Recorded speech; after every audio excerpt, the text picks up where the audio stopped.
Dear brothers and sisters, welcome to this episode of The Shepherd's Voice.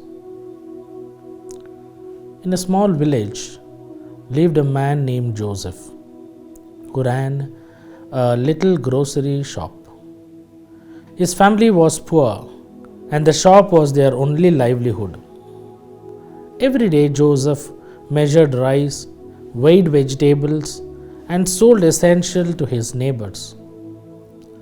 One day, another shopkeeper opened a big store across the street. He had shiny boards, bright lights, and discounts that Joseph could not afford. Soon, many villagers began buying from the new shop. Joseph's friends told him, "If you want to survive, you must do what everyone else does. Mix a little water in the milk. Keep your weight slightly lighter. No one will notice. You will make more profit." That night, Joseph couldn't sleep. He thought of his wife and children. He thought of the debts he still had to pay. Temptation whispered, "Just a little dishonesty wouldn't hurt." But then Joseph remembered his father's words, "Son, God's eyes see beyond the eyes of men. Wealth gained by cheating never blesses the family. Better a dry crust with peace than feast with dishonesty." The next morning, Joseph opened his shop as usual. A poor widow came in with just a few coins, asking for rice. Joseph gave her full measure and quietly slipped in an extra handful. She left with tears in her eyes, blessing him. Slowly, people in the village began to notice. At the big shop, customers found that the measures were not fair and the quality was poor. They returned to Joseph because they trusted this honesty. His little shop began to thrive again, not because of tricks, but because of truth. Years later, when Joseph's children grew up, they often said, "Our father was not the richest man in the village, but he left us the greatest treasure, an honest name, a clear conscience, and the blessings of God." And today's reading, taken from Amos and from the Gospel of Luke, Amos reminds us God will never forget injustice against the poor. And Jesus reminds us wealth is temporary, but faithfulness in small things earns eternal treasure. The story of Joseph shows that honesty, compassion, and faithfulness may not make us the richest on the earth, but they secure us riches in heaven. Let us meditate on the readings of today. The first reading taken from Amos, where Amos warns against injustice and exploitation of the poor. The first thing that we notice in the first reading is condemnation of exploitation. Amos gives voice to the oppressed who are victims of corrupt merchants. These merchants wait impatiently for religious festivals to end so they can resume cheating the poor by tampering with weights, reducing measures, and selling worthless goods. The prophet reveals that such greed directly contradicts the covenantal life God expects of his people. Second important thing we see is economic injustice as sin against God. In the Bible, sin is not only a matter of personal morality, but also of social structures and economic practices. By cheating the poor, these merchants commit grave injustice. God is not indifferent. He equates such acts with covenantal unfaithfulness. The message is very clear. Exploiting the poor is a direct offense against God Himself. The third important thing, God's preferential option for the poor. Amos consistently highlights God's concern for the marginalized, the poor, the widows, the orphans. They hold a special place in His heart.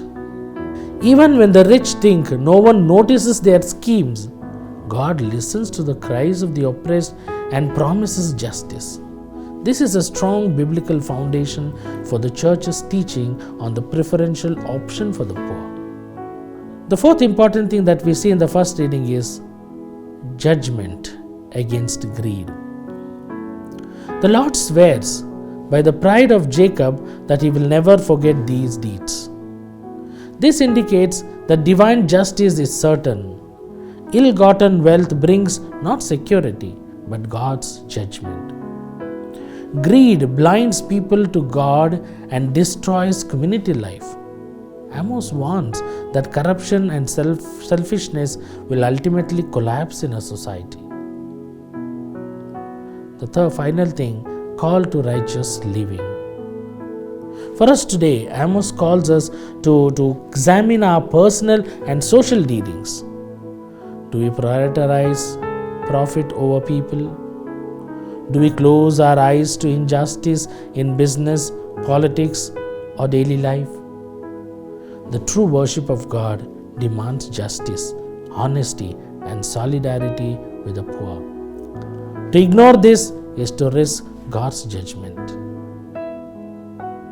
And in the Gospel of today, which speaks of the parable of the dishonest steward and teaching on wealth, the first thing that the Gospel says is the shrewd stewardship. The steward is dishonest, yet Jesus praised his stewardness, not his dishonesty, but his foresight. He used his present opportunity to secure his future. Jesus contrasts with the children of light, who often fail to act with similar urgency regarding eternal life. The lesson is, Christians should be wise and proactive about spiritual matters, not careless or passive. The second thing is wealth as a tool, not a master. Wealth in itself is not condemned, but it is dangerous when it becomes an idol.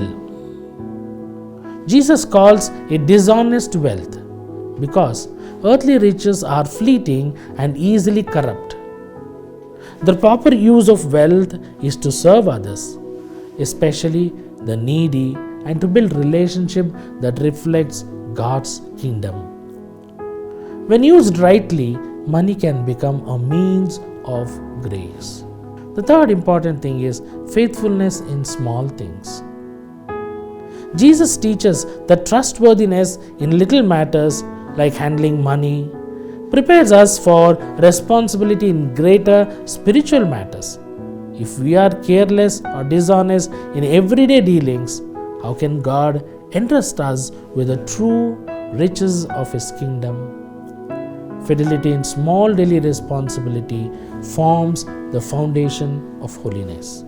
The fourth thing that we can see is serving two masters. Jesus' final warning is very clear. You cannot serve God and wealth. Divided loyalty is impossible. Wealth often claims our hearts, promising security and comfort, but only God can give true fulfillment. Discipleship demands choosing whom we ultimately serve, God or materialism. The final thing that we should see is call to eternal perspective. The parable invites us to view life in the light of eternity. Earthly possessions are temporary. They are entrusted to us as stewards, not as owners. Using them selfishly leads to emptiness, but using them to build justice, mercy, and love will lead to eternal treasure. Our handling of wealth reveals our ultimate values and our readiness for God's kingdom. Therefore, keeping these readings, what is God intending to tell us? Probably God is telling us wealth is a test of faithfulness. In both readings, wealth is presented as something entrusted, not owned. In Amos, corrupt merchants manipulate scales and measures to grow rich, betraying the trust of the society and their covenant with God. In Luke, the steward fails to manage his master's wealth honestly. The message is very clear. How we handle material goods, whether with justice or selfishness, reveals our spiritual maturity and fidelity to God. The second thing, God sees injustice and dishonesty. Amos reminds us that God will never forget the oppression of the poor. Even if society tolerates corruption or considers dishonesty as normal, God sees every act of injustice. Similarly, Jesus says that if we are unfaithful with small things, we cannot be trusted with the greater ones. Dishonesty, even in seemingly minor matters, distances us from God and disqualifies us from receiving true spiritual treasures. The third important thing, the poor matter to God. Both Amos and Jesus put the poor at the center. Amos condemns those who trample upon the needy. Jesus challenges us to use wealth in a way that builds relationships and helps the less fortunate. For God, wealth is never just about personal comfort. It is always tied to responsibility for others, especially the vulnerable. Neglecting poor is in effect neglecting God Himself. The fourth important thing, we cannot serve two masters. Amos criticizes those whose greed takes priority over worship, waiting impatiently for the Sabbath to end so they can return to the dishonest trade.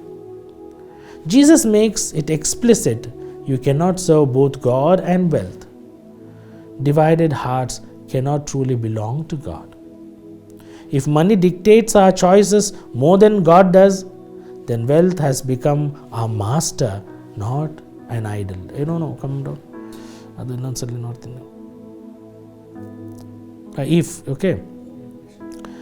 If money dictates our choices more than God does, then wealth has become our master and idol. Finally, live with eternal perspective. Amos warns that ill-gotten riches bring judgment, not blessing. Jesus, through the parable, urges us to use wealth to gain eternal dwellings, meaning that resources should be directed towards acts of justice, charity, and mercy which have lasting value before God. Earthly possessions are temporary. What endures is how we use them in the service of God's kingdom. Mission Month, October 2025. October is universally celebrated in the Catholic Church as the Mission Month, reminding us that every baptized Christian is called to be a missionary disciple. This year's celebration calls us to rediscover our occasion of proclaiming Christ with courage, creativity, and compassion. Mission is not a responsibility for a select few, but the very identity of the church and the duty of every believer. In our parishes, families, and institutions, we are invited to cultivate a missionary spirit through prayer, witness, and service. The Holy Father urges us to embrace missionary conversion, stepping beyond our comfort zones to reach those on the margins. These sharings will be broadcast daily from 7 p.m. to 8 p.m., offering us an opportunity to be inspired and strengthened in our own missionary calling. As we celebrate Mission Sunday, may our prayers and generous contribution to the Pontifical Mission Societies renew our Archdiocese, making us joyful community that lives and proclaims the gospel. Marriages during the season of Advent. The Church's teaching on marriage during Advent calls for a balance upholding the sacredness of the sacrament of matrimony while respecting the penitential nature of the season. While weddings are not prohibited in Advent, the faithful are encouraged to celebrate them with simplicity, mindful that this time is marked by prayer, watchfulness, and joyful expectation of Christ's coming. Extravagant celebration and excess should be avoided so that the spiritual significance of both Advent and the marriage covenant may shine forth.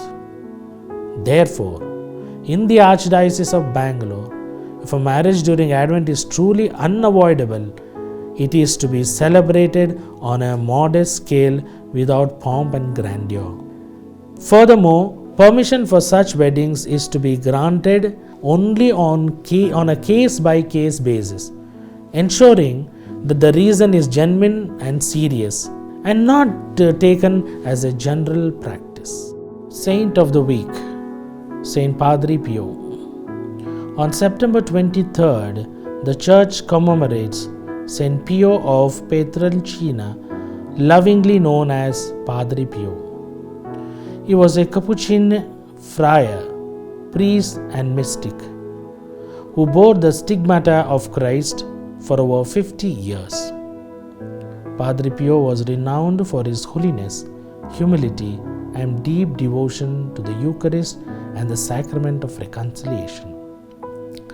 His confessional became a place of conversion for thousands who sought God's mercy through him. Padre Pio suffered greatly, yet he embraced suffering as the share in the cross of Christ. His famous words, "Pray, hope, and don't worry," continue to inspire the faithful across the world. He founded the House for Relief of Suffering. Showing his love for the sick and the needy. Padre Pio teaches us that sanctity comes through prayer, sacrifice, and surrender to God's will. As we celebrate his feast, let us ask his intercession for healing, peace, and stronger faith in our families. May the life of Padre Pio inspire us to live with trust in God and to bear witness to Christ's love in the world. Jewels of the Archdiocese. In today's episode, we shall see the history of St. Thomas Church, HAL. The history of St. Thomas Church, HAL is closely intertwined with the rise of aeronautical industry in India. With the establishment of Hindustan Aeronautics Limited, that is HAL, families especially from Tamil Nadu villages such as Mogayur, Zamin Gudalur, Varkil and Iriyur migrated to Anandapuram in search of work.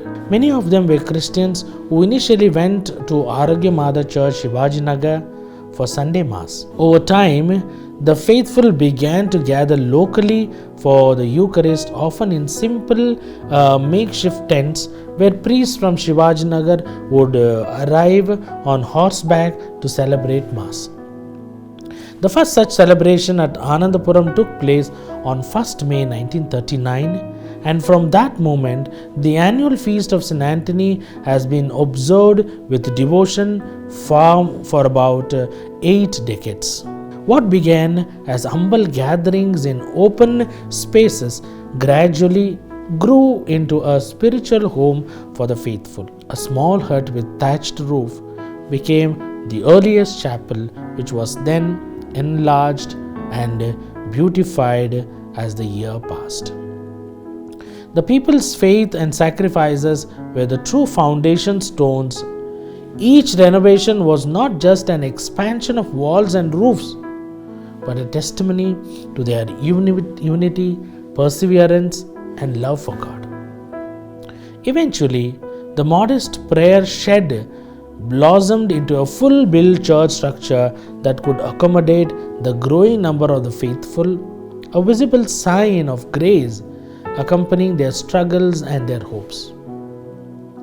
With the steady growth of the faithful, the need for a permanent church was deeply felt. The parish priest of Our Lady of Lourdes Church, Alasuru, together with Bishop Thomas Potakamuri, purchased land and laid the foundation for a new parish. In 1956, St. Thomas Church was blessed and inaugurated, becoming the heart of Catholic life for the families of Anandapuram and HAL. Alongside the church, the St. Thomas Primary School was also established, providing education from nursery to 4th standard. Later entrusted to the Sisters of St. Anne's Madras, the school and the adjacent Sacred Heart Convent became important centers of both education and pastoral care.